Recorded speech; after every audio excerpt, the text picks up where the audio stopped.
10 नवंबर 2025 दिल्ली की एक आम सी शाम। सूरज ढल रहा है, ऑफिस से लौटते हुए लोग हैं और लाल किले के पास सुभाष मार्ग पर ट्रैफिक बस रेंग रहा है। बिल्कुल वही माहौल जो रोज होता है। हाँ, गाड़ियों के हॉर्न, मेट्रो की आवाजें, सब कुछ एकदम नॉर्मल। और फिर शाम के लगभग 6:52 पर एक जोरदार धमाका, और वो आम सी शाम हमेशा के लिए बदल जाती है। आज हम इसी घटना की परतों को खोलने वाले हैं, लाल किले के पास हुए उस कार बम धमाके की।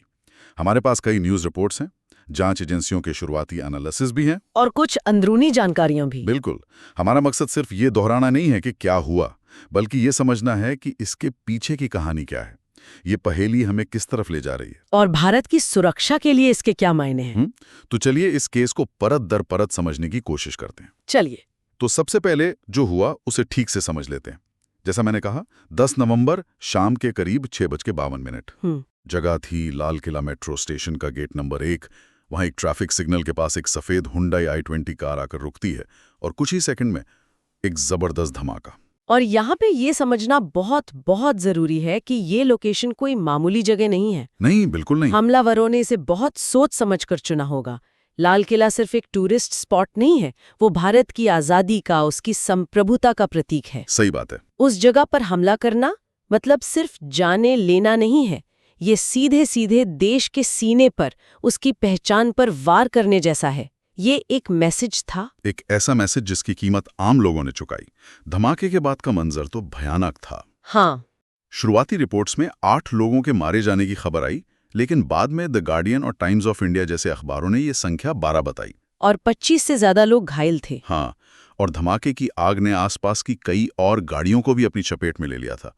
हर तरफ बस चीख पुकार, धुआं और दहशत। इस तरह के हमले के बाद सिस्टम का रिस्पॉन्स भी देखने वाला था। बहुत तेजी से एक्शन लिया गया। हाँ। केस तुरंत राष्ट्रीय जांच एजेंसी मतलब NIA को सौंप दिया गया। ये अपने आप में एक बड़ा संकेत था। बहुत बड़ा। NIA तभी आती है जब मामला राष्ट्रीय सुरक्षा से जुड़ा हो। मतलब लोकल पुलिस के हाथ से केस तुरंत ले लिया गया। हाँ, क्योंकि पहली नजर में ही ये साफ था कि ये कोई साधारण क्राइम नहीं है। पूरी दिल्ली को हाई अलर्ट पर डाल दिया गया। और लाल किले को भी बंद कर दिया गया था, है ना? हाँ, 3 दिनों के लिए, 11 से 13 नवंबर तक, ताकि सबूतों को सुरक्षित किया जा सके। और फिर एक और बड़ा कदम उठाया गया, UAPA। बिल्कुल, इस केस में UAPA लगा दिया गया।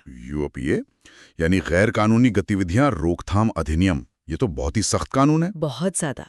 UAPA लगने का मतलब है कि जांच एजेंसियां इसे एक सुनियोजित आतंकी हमले के तौर पर देख रही हैं। इस कानून के तहत जांच एजेंसियों को ज्यादा अधिकार मिलते हैं। जमानत मिलना लगभग नामुमकिन हो जाता है। तो जैसे ही NIA ने UAPA लगाया, ये साफ हो गया कि वो इसे एक बड़ी और गहरी साजिश मान रहे हैं। तो धमाके की आग तो बुझ गई, लेकिन असली कहानी तो अब शुरू हो रही थी। जांच की कहानी। हाँ, और यहाँ चीजें किसी थ्रिलर फिल्म की तरह परत दर परत खुलती हैं। जांचकर्ताओं को घटनास्थल से जो सैंपल मिले, उनमें अमोनियम नाइट्रेट फ्यूल ऑयल यानी ANFO के अंश मिले, जो कि आतंकियों का एक पसंदीदा विस्फोटक माना जाता है। बिल्कुल। और ये ANFO हमें एक बहुत बड़ी और खतरनाक तस्वीर की तरफ ले जाता है। कैसे? जांचकर्ताओं ने इस हमले के तार सीधी फरीदाबाद टेरर मॉड्यूल से जोड़े, जिसका भंडाफोड़ कुछ समय पहले ही हुआ था। अच्छा। हाँ। और उस मॉड्यूल से जो बरामद हुआ था, वो सुनकर किसी के भी होश उड़ जाएं। क्या मिला था वहां से? लगभग 2900 किलोग्राम बम बनाने की सामग्री। 2900 किलो? हाँ, 2900 किलो। ये कोई छोटी मोटी मात्रा नहीं है। इतनी सामग्री से एक नहीं बल्कि दर्जनों कार बम बनाए जा सकते हैं। या फिर एक बहुत ही बड़ा और विनाशकारी हमला किया जा सकता है। बिल्कुल। ये दिखाता है कि ये कोई छोटा मोटा गुट नहीं था।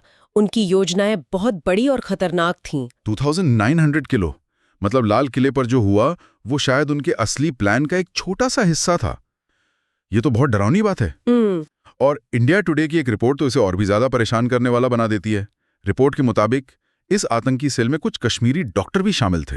और यहीं पर आतंकवाद का वो चेहरा सामने आता है जो सबसे ज्यादा खतरनाक है, व्हाइट कॉलर टेररिज्म। हाँ, हम अक्सर आतंकवाद को गरीबी या अशिक्षा से जोड़कर देखते हैं, लेकिन जब डॉक्टर, इंजीनियर, यूनिवर्सिटी के छात्र मतलब पढ़े लिखे लोग इसमें शामिल होते हैं, तो खतरा कई गुना बढ़ जाता है। क्योंकि इन पे कोई शक नहीं करता। बिल्कुल, ये समाज में आसानी से घुल मिल जाते हैं और अपनी स्किल्स का इस्तेमाल और भी सोफिस्टिकेटेड हमले करने के लिए कर सकते हैं।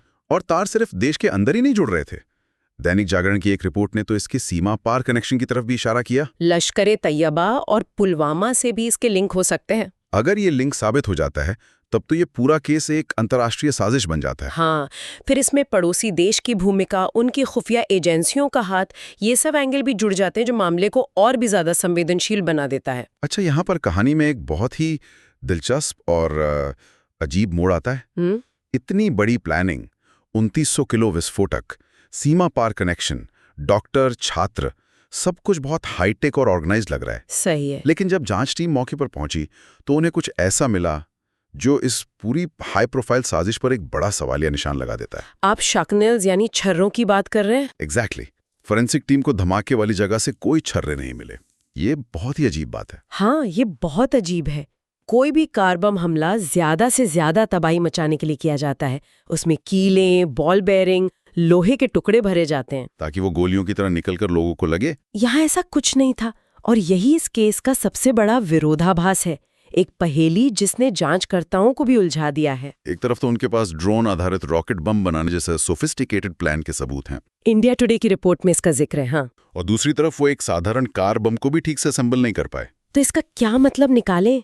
क्या ये लोग नौसिखिए थे या बहुत ज्यादा शातिर? यही तो समझ नहीं आ रहा। यही सवाल है। क्या उनके पास महत्वाकांक्षा तो थी लेकिन उसे जमीन पर उतारने का तजुर्बा नहीं था, या फिर आखिरी वक्त में कुछ ऐसी गड़बड़ हुई कि उन्हें जल्दबाजी में बिना पूरी तैयारी के इस हमले को अंजाम देना पड़ा? और सोचिए, अगर ये बॉच्ड यानी बिगड़ा हुआ हमला भी 12 जाने ले सकता है तो एक कामयाब हमला कितना विनाशकारी होता। जांच में कुछ और कड़ियां भी जुड़ी। फोन डेटा से पता चला कि एक संदिग्ध डॉक्टर मुजम्मिल, हाँ, उसने रेकी की थी। उसने जनवरी 2025 में, मतलब धमाके से करीब 10 महीने पहले, लाल किले के इलाके की रेकी की थी। ये किसी जल्दबाजी में बनाया गया प्लान नहीं लगता। बिल्कुल नहीं, ये एक लंबी सोची समझी साजिश थी। और टाइम्स ऑफ इंडिया की रिपोर्ट इस साजिश को और बड़ा संदर्भ देती है।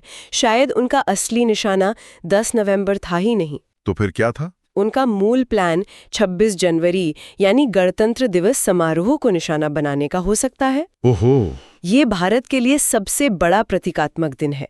उस दिन उस जगह पर हमला करना एक बहुत बड़ा संदेश होता। शायद सुरक्षा बहुत ज्यादा कड़ी होने की वजह से उन्हें अपना प्लान बदलना पड़ा। और जो कार चला रहा था उसकी पहचान हुई? हाँ, रिपोर्ट्स के मुताबिक कार चलाने वाले का नाम मोहम्मद उमर नबी था। वो फरीदाबाद की अल फलाह यूनिवर्सिटी से जुड़ा था। फिर से वही पैटर्न, एक यूनिवर्सिटी का छात्र। उसे और कई अन्य संदिग्धों को हिरासत में लिया गया है। तो जब हम इन सब टुकड़ों को एक साथ जोड़ते हैं, एक धमाका, एक उलझी हुई जांच, पढ़े लिखे लोग, सीमा पार कनेक्शन, एक नाकाम साजिश, तो इस पूरी तस्वीर का मतलब क्या है? इसके कई गहरे और दूरगामी मायने हैं। सबसे पहला और सबसे सीधा असर तो मनोवैज्ञानिक है। देखिए, पिछले कुछ सालों से भारत के बड़े शहरों में, खासकर दिल्ली, मुंबई में एक तरह की शांति थी। लोगों के मन से आतंकी हमलों का वो पुराना डर थोड़ा कम हो गया था। सही बात है। इस एक धमाके ने उस शांति को भंग कर दिया और 26/11 जैसे पुराने जख्मों को फिर से हरा कर दिया है। इसमें असुरक्षा की भावना को वापस ला दिया है। बिल्कुल। और जैसा आप कह रहे थे, आतंकी नेटवर्क का चेहरा भी बदल रहा है। ये अब सिर्फ दूर दराज के इलाकों या सीमा पार से आने वाले लोग नहीं हैं। वो हमारे ही बीच, हमारे शहरों में रह रहे हैं, पढ़ रहे हैं, काम कर रहे हैं। अल फलाह यूनिवर्सिटी का छात्र, कश्मीरी डॉक्टर, ये लोग रडार के नीचे काम करते हैं, जो उन्हें पकड़ना और भी मुश्किल बना देता है। और इससे सुरक्षा एजेंसियों के लिए एक बड़ा सबक भी मिलता है। क्या? ये हमला भीड़ भाड़ वाली सार्वजनिक जगहों, खासकर लाल किले जैसे ऐतिहासिक स्थलों की सुरक्षा में मौजूद कमजोरियों को उजागर करता है। हमें अब सिर्फ एंट्री एग्जिट पॉइंट पर चेकिंग से आगे सोचना होगा। इंटेलिजेंस गैदरिंग और सर्वेलेंस पर और जोर देना होगा। हाँ, हमें और बेहतर और आधुनिक तरीकों की जरूरत है। इसका एक भू राजनीतिक पहलू भी है। अगर जांच में लश्कर तैयबा का लिंक मजबूती से साबित हो जाता है तो ये सिर्फ एक घरेलू सुरक्षा का मामला नहीं रह जाएगा। ये आतंकवाद के मुद्दे पर पड़ोसी देश के साथ पहले से मौजूद तनाव को और ज्यादा बढ़ा सकता है। सही कहा। तब भारत पर अंतर्राष्ट्रीय मंचों पर दबाव बढ़ाने और शायद कोई जवाबी कार्रवाई करने का भी प्रेशर बढ़ेगा। तो अब तक की बातचीत से ये साफ है कि बहुत कुछ पता चला है, लेकिन कई बड़े और अहम सवाल अब भी हवा में तैर रहे हैं। सबसे पहला तो यही कि सटीक मकसद क्या था। आतंकी साजिश तो साफ है, लेकिन यही निशाना क्यों और 10 नवंबर ही क्यों? ये एक बड़ा सवाल है और इससे भी बड़ा सवाल ये है कि ये आतंकी सेल असल में कितना बड़ा है, इसमें और कितने लोग शामिल हैं। और वो जो 2900 किलो विस्फोटक बरामद हुआ था, क्या वो पूरा बरामद हो गया था या उसका कुछ हिस्सा अभी भी कहीं छिपा हुआ है? क्या भविष्य के लिए और भी हमलों की योजना थी? ये सवाल रातों की नींद उड़ाने वाले हैं। एक और सवाल जो मुझे बहुत दिलचस्प लगा वो द इकोनॉमिक टाइम्स की एक रिपोर्ट से उठता है। रिपोर्ट में कहा गया है कि धमाका शायद घबराहट में किया गया हो सकता है। इससे ये सवाल उठता है कि क्या ये एक आत्मघाती हमला था या कुछ और? ये एक बहुत ही महत्वपूर्ण और बारीक सवाल है। कैसे?